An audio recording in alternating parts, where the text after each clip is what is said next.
알고는 있지만 잘 지켜지지 않는 일들이 있습니다.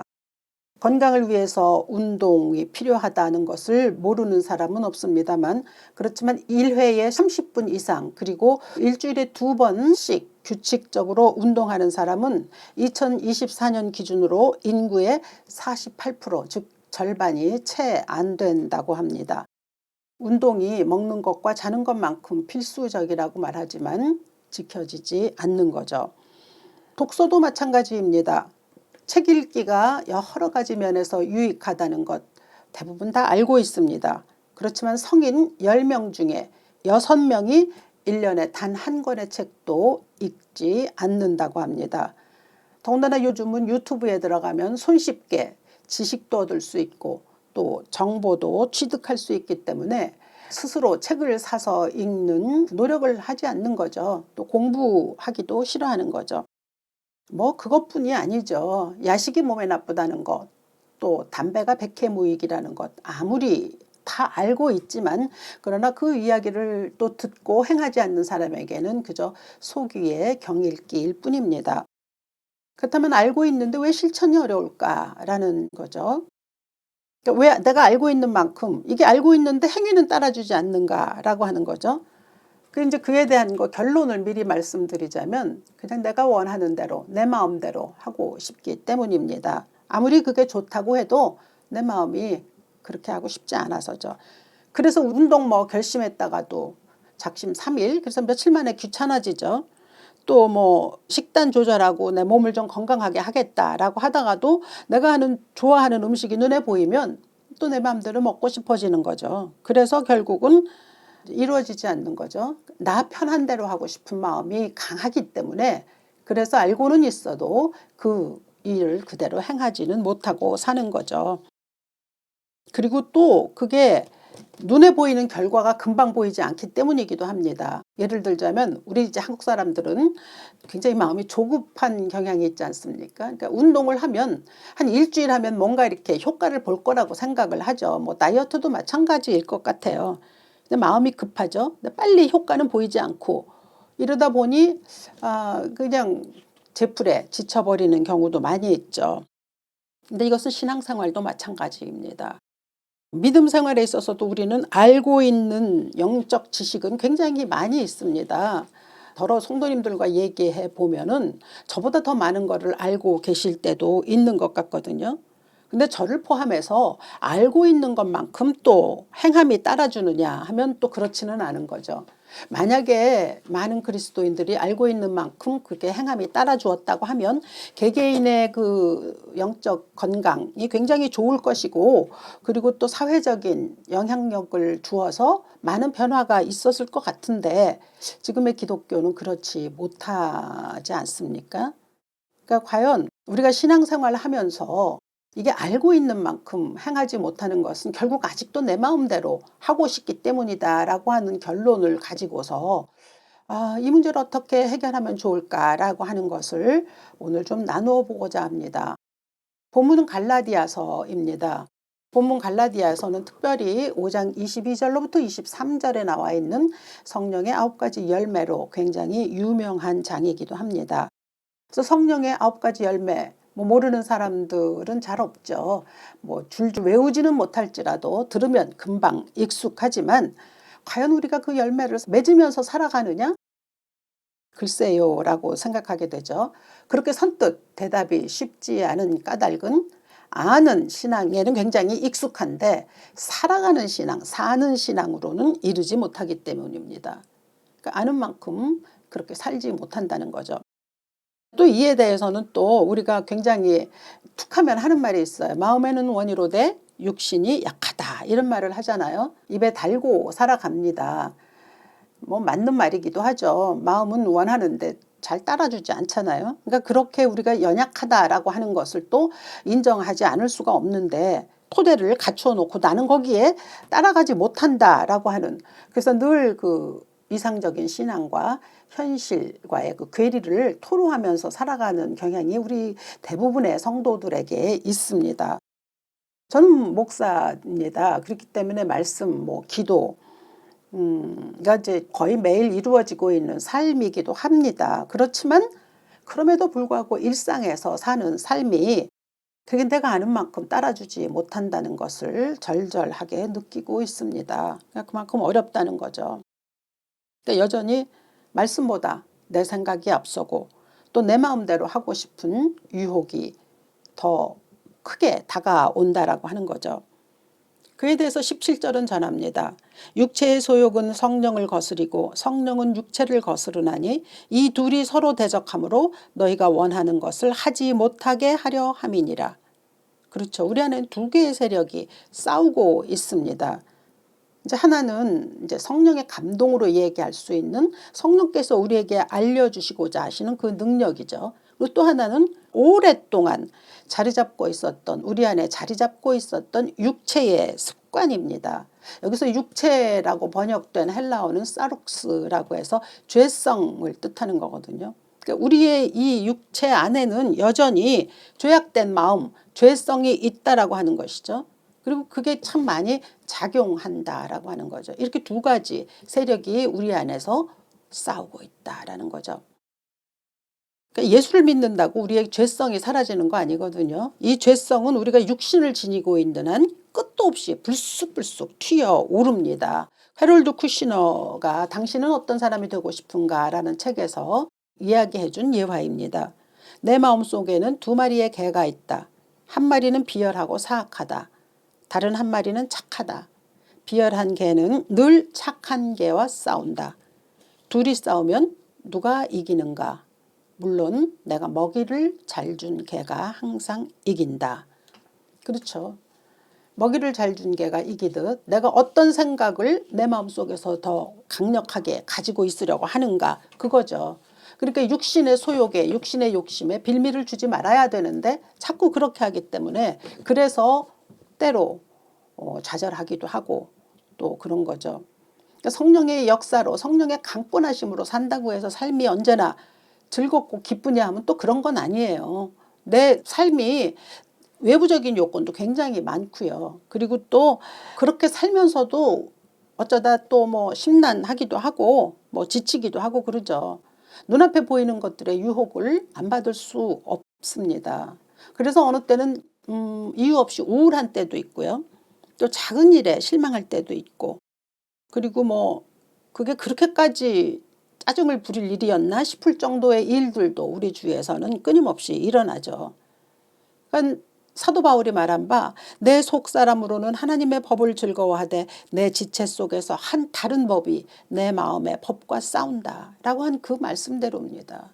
그러니까 하나님의 사람으로 이렇게 살면 안 되는데 왜 나는 자꾸 이런 실수를 하는가라고 하는 마음속의 갈등이 이제 수시로 일어나고 있는 거죠. 그런가 하면은 또 가끔가다 이건 이제 제 경험이기도 합니다. 이제 살다 보면 이건 내가 감당하지 않아도 되는 것 아닌가 싶을 정도로 피하고 싶은 일도 있습니다. 여러분도 그런 일들이 있으실지도 모르겠습니다만 그래서 이제 만약 감당해야 한다면 그러면 이제 그때는 내 감정 그리고 의지하고는 상관없이 이렇게 무조건적으로 성령의 역사로 그냥 자동 시스템처럼 움직여 주시면 안 될까 뭐 그래서 그 일이 해결되기를 바라는 그러한 마음 예, 저는 있었다고 솔직하게 토로합니다. 감당하기가 어렵기 때문에 그냥 나는 가만히 있어도 성령이 알아서 싹 해결해 주시면 좋겠다 이런 생각 할 때 있거든요. 그래서 성령이 강권해 주시라 이런 기도를 한단 말입니다. 우리 뭐 성령이 강권적으로 역사하시옵소서 숱한 기도의 제목이지 않습니까? 근데 이제 이 부분과 관련해서 좀 오해가 없어야 할 것 같습니다. 한 집사님의 간증이 잊혀지지 않습니다.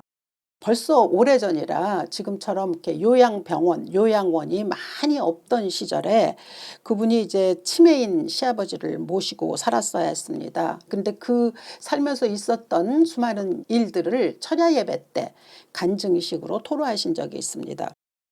그분이 하신 말씀은 이랬습니다.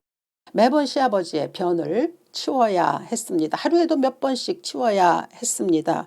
그런데 성령께서 강권하셔서 나에게는 그 변의 냄새가 한 번도 맡아진 적이 없었습니다. 오히려 그때마다 향기로운 채취를 느끼게 하셨습니다. 라고 말씀하셨습니다. 그분의 개인적인 경험이죠. 그다음에 존중해야 합니다. 그런데 이러한 일은 정말 어쩌다가 한 번 일어나는 일입니다. 일반적으로, 대체적으로 보통은 당연히 변 냄새 힘듭니다. 그리고 그거 치우려고 하면 굉장히 어렵고 지치고 또 짜증나는 일이기도 합니다. 그렇다면 성령이 강권적으로 역사하시면 어떻게 되느냐? 내 의지, 내 감정 이걸 성령께서 컨트롤 하시는 거죠. 그래서 새롭게 하시는 거예요. 그래서 힘들지만 감당하게 하시도록 합니다. 그래서 그 일에 대해서 뭐 힘들고 뭐 짜증나고 어려워도 그래도 감당하게 하시고 그리고 또 순종하게 하시는 거죠.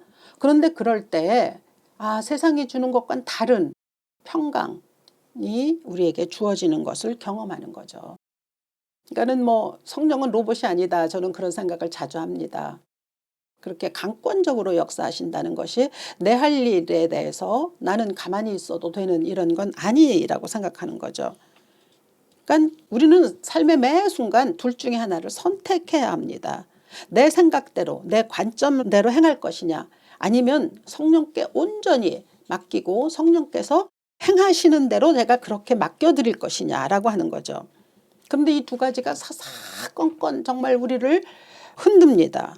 그리고 이때 내 마음대로 하고자 하는 육체의 소욕이 더 강해지죠. 그래서 이제 그냥 쫓아가게 되는 겁니다.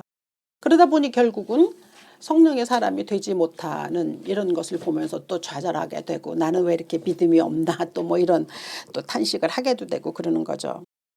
25절은 전합니다. 만일 우리가 성령으로 살면 또한 성령으로 행할지니 성령으로 살면 성령으로 행한다는 거죠. 그러니까 이 성령으로 산다는 것에 대해서도 아까 말씀드린 것 같고 비슷한 맥락인데 가끔가다 우리는 성령을 도우미로 생각할 때가 있습니다. 그러니까 보혜사 예수께서 이제 떠나시면서 내가 가야 보혜사가 오신다. 그리고 그때 그 보혜사는 곁에서 도우신다라고 하는 뜻이지 않습니까? 그러니까 곁에서 돕는 자라는 뜻이 보혜사이기 때문에 가끔가다 내 곁에서 돕는 도우미처럼 성령을 그렇게 여기는 거죠. 많은 경우에 모든 결정은 내가 하잖아요. 그리고 나로 그 결정이 뭐 조금 쉽게 되든가 아니면 잘 되든가 할 수 있도록 돕는 사람일 뿐이지 않습니까? 성령을 그렇게 생각하는 거죠. 내가 다 계획도 생각도 다 해놓습니다. 그리고 난 다음에 이제 그다음 기도하는 거죠. 성령님 이 일이 잘 되도록 도와주시옵소서. 뭐 이런 거 너무 많이 있지 않나요? 또 평소에는 별로 관심이 없다가 문제가 발생하면 그제서야 성령님 도와주시옵소서라고 하는 그런 요청을 할 때가 많이 있단 말입니다. 그래서 성령은 우리의 삶의 도우미가 아니고요. 내 안에 거하시는 삶의 주인입니다. 그러니까 우리가 성령의 주권에 대한 인식을 새롭고 견고하게 해야 하는 것. 그것이 제일 중요한 일입니다. 그러니까 그렇게 하자면 어떻게 해야 되느냐면 그냥 우리가 훈련해야 합니다. 사소한 일에서부터 성령이 뭐라고 말씀하시는가, 성령은 어떻게 하기를 원하시는가 등을 우리의 삶에서 실천해 보아야 하는 거죠. 이 영적 습관을 길러야 되는 겁니다. 그러니까 뭐 일상의 모든 관계, 그게 뭐 교회에서만 또 주의 일과 관련된 것만이 아니라 우리 일상 주중의 모든 삶에서 인간관계, 뭐 시간 관리, 소비 습관, 말 본새 이런 거 다 그런 거 다 성령께서는 어떻게 하시냐를 먼저 물어야 되는 거죠. 그러니까 성령으로 살면 성령으로 행한다라는 말씀이 이루어지는 거죠. 근데 이제 우리가 말로는 그렇게 말합니다. 근데 이제 삶에서는 그게 안 돼요. 내가 하고 싶은 대로 다 해버리고 그게 자꾸 잊혀지게 되는 거죠. 그리고 성령께 물어본다는 거 그거 또 무시하게 되는 거고 이렇게 되는 거죠. 그러니까 거기에는 이제 우리의 본능이 많이 차지하고 또 경험이 더 우리로 하여금 익숙하게 만들죠. 그런데다가 또 우리의 본능이 움직이는 바대로 행하잖아요. 그러면 그게 주중에서 일상의 삶 또 이 세상의 가치관과 그게 이렇게 같이 접목이 되게 되면 훨씬 더 크게 작동하는 거죠. 성령의 감동이라는 것은 좀 부차적인 게 되는 거죠. 그렇게 될 우려가 굉장히 많습니다. 몇 가지 구체적인 예를 들어보면요. 우리가 누구에게 상처를 받았다 랄 때 성령은 내 안에서 이렇게 감동하십니다. 용서하라. 또 원망하지 말라. 또 뭐 반대로 내가 누구에게 상처를 주었을 땐 얼른 용서를 구하라. 그렇게 성령은 감동하십니다. 그런데 우리 안에 잡은 이제 육체적인 소욕, 내 생각은 어떠냐면 내가 먼저 굽히고 들어갈 필요 없다는 생각을 하게 하죠. 그가 잘못한 것이 분명한데 내가 이렇게 할 필요가 있겠는가. 그래서 그때부터 자존심 싸움이 시작이 되는 거죠. 내가 이렇게 굽혀주면 나를 더 무시할지도 모른다는 생각이 들고 확실하게 뭐 선은 이렇고 후는 이렇고 이런 걸 이제 따지는 일이 있거든요. 그런데 성령은 그렇게 하지 말라고 하십니다. 따질 필요 없다고 하는 거죠. 왜 내 눈에 있는 들보를 보지 못하느냐고 말씀하시지 않습니까? 그러니까 아무리 봐도요. 상대방이 잘못한 것 같아도 사실은 내 눈에 있는 들보가 더 크다는 것을 인지할 수 있는 태도가 우리에게 필요한 거죠. 하나님이 원하시는 것 가운데서 뭐 특별히 두 가지 예만 들어보면 정직과 절제를 들어서 말씀을 드리고자 합니다. 정직, 하나님은 거짓을 정말 싫어하십니다. 근데 일반적으로 사람들이 하루에 두세 번의 거짓말을 한다는 연구 보고가 있었습니다. 근데 이제 그 안에는 뭐 치명적인 거짓말도 있지만 별 대수롭지 않은 거짓말이거나 아니면 선의의 거짓말도 포함된다고 하죠. 그 사람들은 뭐 선의의 거짓말 정도는 괜찮다고 생각하지 않습니까? 그리고 심지어는 별 중요치 않은 거짓말 어떤 게 대수롭지 않게 생각하는데 아니요, 그렇지 않습니다. 하나님은 거짓말뿐만 아니라 온갖 종류의 사소한 거짓도 싫어하십니다. 그러니까 해서는 안 되는 거죠. 그러니까 그게 뭐 세상이 또 그런 거 받아주잖아요. 그러니까 그런 거는 하지 않아야 되는 게 필요합니다. 또 하나 절제에 관해서도 우리가 이제 어떤 정도의 무엇인가 소비를 하려고 할 때 보면은 성령은 분명히 감동하십니다. 이 정도면 충분하지 않니? 라고 이제 우리 안에서 감동 주시죠. 근데 내 안에 든 욕심은 뭐냐면 자꾸만 필요치를 자꾸 높여요. 그리고 내 기대치를 더 상승시킵니다. 그래서 그거 가지고 만족하지 못하고 더 하도록 하려고 하는 그런 문제가 끊임없이 일어나는 거죠. 근데 이런 절제 같은 건요, 제가 보니까 내 주위에 어떤 사람들과 내가 함께 어울리느냐도 굉장히 중요한 것 같습니다. 내 주위 사람이 세상적인 어떤 성공 그리고 인정을 받는 사람들이 있어서 그들과 어울리게 될 때 보면은 우리 자신의 욕구도 그들의 흐름과 함께 하려고 하는 경향이 많이 있어집니다. 예, 그러니까 그걸 좀 조심해야 될 것 같아요. 그러니까 주위의 인간관계에 대해서 굉장히 신경 써야 합니다. 신앙의 본이 될 만한 사람 찾아서 그들과 함께 어울리려고 하는 시도 굉장히 중요하죠. 보면은 별로 크게 쓸데없는 거 그런 거에 치중하면서 그러한 또 일들에 가치를 부여하는 사람들이 꽤 많거든요. 그런데 그 바람직하지 않습니다. 그럴 때는 내가 아주 결연히 그걸 딱 끊어버리려고 하는 그런 결단도 필요하죠. 이게 이제 일상의 삶에서 그렇다고 하면 정말 안타깝게 교회에서도 마찬가지입니다. 그리스도인이란 정말 하나님의 뜻대로 그 성령의 역사로 살아가는 사람들입니다만 그렇다고 교회 공동체 안에서 뭐 꼭 그런 일들이 보이는 건 아닌 것 같지 않습니까? 많은 갈등이 있고요.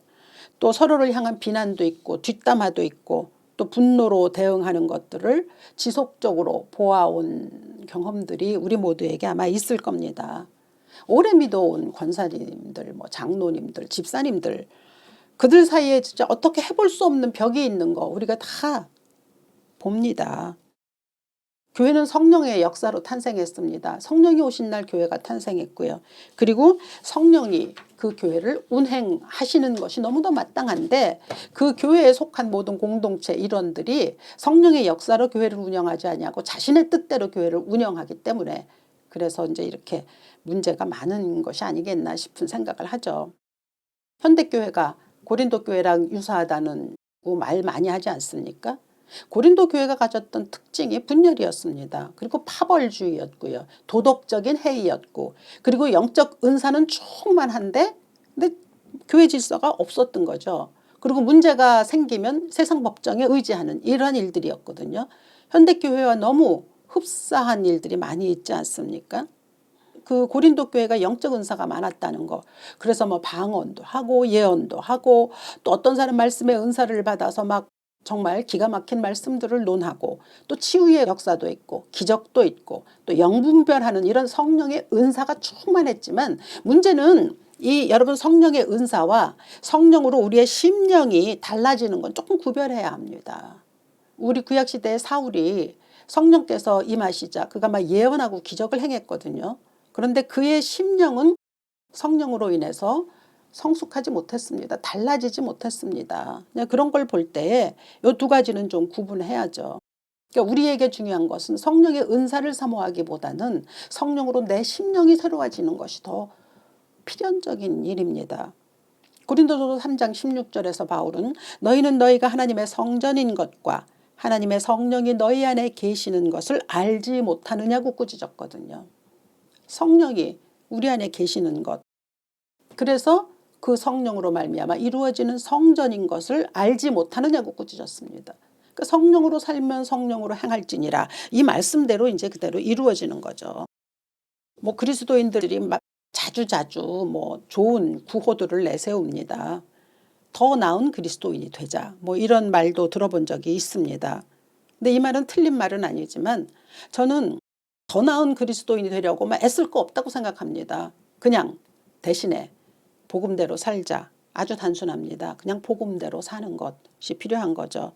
더 나은 그리스도인이 되려고 말씀 공부, 성경 공부하고 기도 많이 하고 뭐 철야하고 봉사하고 전도하고 다 필요한 일이고 또 교회의 사명이기도 하지만 그러나 복음대로 살아가면 그 나머지 다 그냥 따라옵니다. 이 복음대로 살자라고 하는 단순한 명제 이거는 그냥 성령이 성령대로 살자는 뜻이거든요. 그러니까 그러기 위해서 우리에게 필요한 것은 뭐냐? 첫째가 뭐냐 하면 나를 죽여야 하는 것입니다. 내 자신을 먼저 십자가에 복종시키는 거죠. 24절은 전합니다. 그리스도 예수의 사람들은 육체와 함께 그 정욕과 탐심을 십자가에 못 박았느니라. 그러니까 이때 정욕과 탐심이 무엇입니까? 내 마음대로 하는 거. 내가 편한 대로 하고자 하는 거 그거거든요. 그거를 먼저 버려야 한다는 거죠. 그러니까 내 마음대로 원하는 대로 내가 하고 싶은 대로 하는 것을 먼저 버리지 않으면 그 다음엔 어려워지는 거죠. 내 마음대로 하고 싶고 내가 원하는 대로 하려니까 타협도 안 되고 용서도 안 되고 대화도 어렵고 이렇게 되는 거 아닙니까? 그러니까 말씀하지 않습니까? 육체의 소욕과 성령의 감동이 내 안에서 싸우고 있습니다. 그럴 때 내가 할 수 있는 일 성령님 도와주시옵소서를 백날 외쳐도 안 됩니다. 내 육체의 소욕을 먼저 버려야 되는 거죠. 그게 복음대로 사는 것이고 우리는 정말 굳은 마음의 죄성을 가진 사람들입니다. 그걸 인정해야 돼요. 가끔 가다 보면요 굉장히 온순하신 분 그리고 또 성격적으로도 유연하고 좋은 성품을 가지고 있는 분들이 있습니다. 그런데 좋은 성품을 가지고 있다는 것이 성령의 그 감동대로 산다는 것과는 좀 구별될 수 있어야 합니다. 유전적인 어떤 그런 것에 의해서 좋은 기질을 타고날 수도 있습니다. 그리고 그 기질이 양육과 교육을 통해서 강화되죠. 그렇지만 성령의 역사로 살아간다는 것은 그런 사람들이 바뀌면 굉장히 더 좋은 결과를 좀 더 많이 나타낼 수는 있지만 그것과 그건 좀 구별해야 되는 거죠. 좋은 성품, 괜찮은 인격 그것과 성령의 감동을 받은 그 어떤 사람의 성정과는 굉장히 근원적으로 다르죠.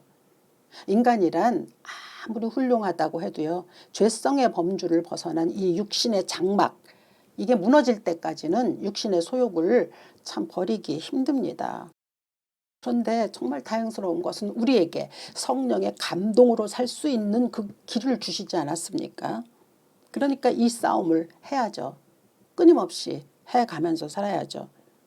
근데 아까도 말씀드렸지만 우리 성질 급한 대로 그 싸움을 싸우면서 살아가는 우리의 신앙 여정이 금방 눈에 띄게 막 확 달라지거나 뭐 커다란 열매를 맺거나 그러진 않기 때문에 때때로 이제 조급하기도 하고 또 실망하기도 하는 거죠. 어떤 사람이 죽어서 대리석 관에 묻혔습니다. 근데 어쩌다가 도토리 한 알이 관 속으로 들어갔습니다. 시간이 흐르는 동안 도토리는 눈에 띄지 않게 천천히 자랐습니다. 그래서 마침내 그 관뚜껑을 열어 제쳤습니다.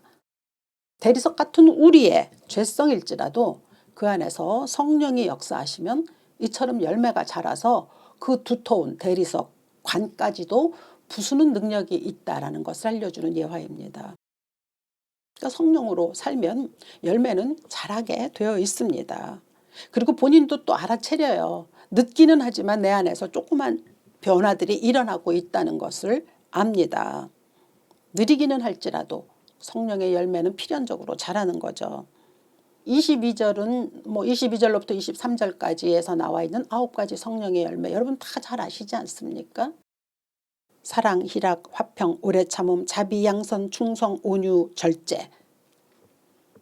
그런데 이게 다 좋은 줄 알지만 이게 저절로 우리 안에서 생기지 않습니다. 이것보다는 이 열매를 원하기보다는 우선 내 속에 있는 욕심, 정욕을 십자가에 못 박는 일이 우선입니다. 그래야, 이게 죽어야 사는 거 아닙니까? 비워야 채워지는 이치잖아요. 그러니까 하기 싫은 거, 그걸 먼저 해야 그래야 된다는 거죠. 예전에 이제 저의 경험이기도 하고 여러분도 마찬가지일 텐데, 학교 갔다 오면 놀고 싶지 않습니까? 그런데 잘 놀지 못하는 건 숙제가 있기 때문이에요. 다 하기 싫죠, 숙제. 근데 그래도 숙제를 해놓고 나면 그 다음에 노는 게 얼마나 쉽고 좋은지 모릅니다. 그래서 그것을 습관을 해버리면 학교 갔다 오면 일단 바로 숙제를 하고 나면 그 다음에 모든 것이 좀 쉬워지지 않습니까? 우리의 삶이 그런 것 같아요. 매일 걷는 사람, 매일 운동을 하는 사람은 비가 오거나 눈이 올까 봐 걱정합니다. 운동하지 못할까 봐.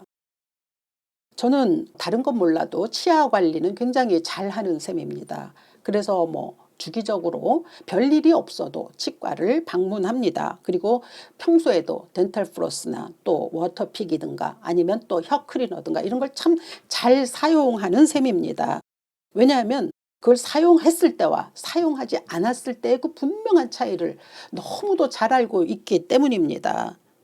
그러니까 우리 작은 일에서도 그럴진데 이게 좋다는 것을 분명히 알게 되면, 경험하게 되면 그걸 행하게 되어 있습니다. 문제는 그게 그렇게 좋다는 것을 잘 모르기 때문이 아닐까, 이런 생각을 하는 거죠. 그래서 내 마음대로 행한다는 건 그거보다 더 좋은 게 있다는 걸 잘 모르기 때문입니다. 그러니까 문제는 뭐냐, 지금부터 내 마음대로 하는 것보다 하나님이 더 좋은 거를 주셨다는 걸 깨닫고 내 정욕, 내 욕심, 내 탐심, 십자가에 못 박는 일부터 먼저 해야 합니다. 그러니까 내 마음대로 하려고 하는 것, 내 생각이 더 옳다고 생각하는 거 다 버리는, 그것을 해야 하는 거죠. 내 마음대로 하려니까 무거운 거 아닙니까? 사실 내 마음대로 이루어지지 않으니까 속상한 거잖아요. 예수께서 수고하고 무거운 짐진 자들아 다 내게로 오라, 내가 너희를 쉬게 하리라 하셨을 때 저는 분명히 믿기는 내 마음대로 하려고 하는 그 모든 수고를 내려놓으라 라고 저는 그렇게 해석합니다. 여러분들이 여러분들뿐만 아니라 저도 마찬가지입니다. 우리가 알지만 실천이 어려운 까닭은 내 맘대로 하려고 하기 때문입니다. 그래서 이제부터 그 소욕을 멈추는 그 시도를 하실 수 있는 여러분들이 되시기를 이 아침 주 예수의 이름으로 축원합니다. 살아계신 아버지, 우리는 너무도 우리 마음대로 하려고 하는 소욕에 휘둘립니다. 주여, 오늘부터라도 조금씩 멈추게 하시고 이러한 일들이 있을 때 먼저 성령의 은혜를 구하고 내 마음과 내 욕심과 내 탐심을 십자가에 못 박는 일에 우선할 수 있는 우리 모두 되도록 축복하여 주시옵소서. 주 예수 그리스도 귀하신 이름으로 기도합니다. 아멘.